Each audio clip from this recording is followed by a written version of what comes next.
ছোট পর্দার অভিনেতা সিদ্দিকুর রহমানের সাবেক স্ত্রী ও মডেল মারিয়া মিমের একটি ফেসবুক পোস্ট ঘিরে সামাজিক যোগাযোগ মাধ্যমে শুরু হয়েছে তুমুল আলোচনা। নিজের ফেসবুকে মিম লিখেন, ভণ্ড হুজুর ফেসবুকটা নোংরা বানায় ফেলতিছে। এই এক লাইনের পোস্ট ঘিরেই নেট দুনিয়ায় শুরু হয় জল্পনা কল্পনা।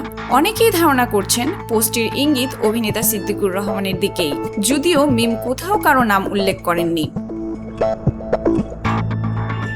সাম্প্রতিক সময়ে কারামুক্তির পর সিদ্দিকুর রহমানের জীবনযাত্রা ও উপস্থিতি বেশ পরিবর্তন দেখা গেছে।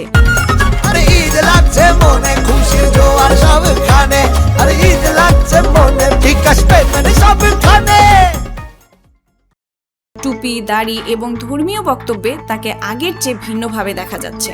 বিভিন্ন সাক্ষাৎকারেও তিনি ধর্মচর্চায় মনোযোগী হওয়ার কথা বলেছেন।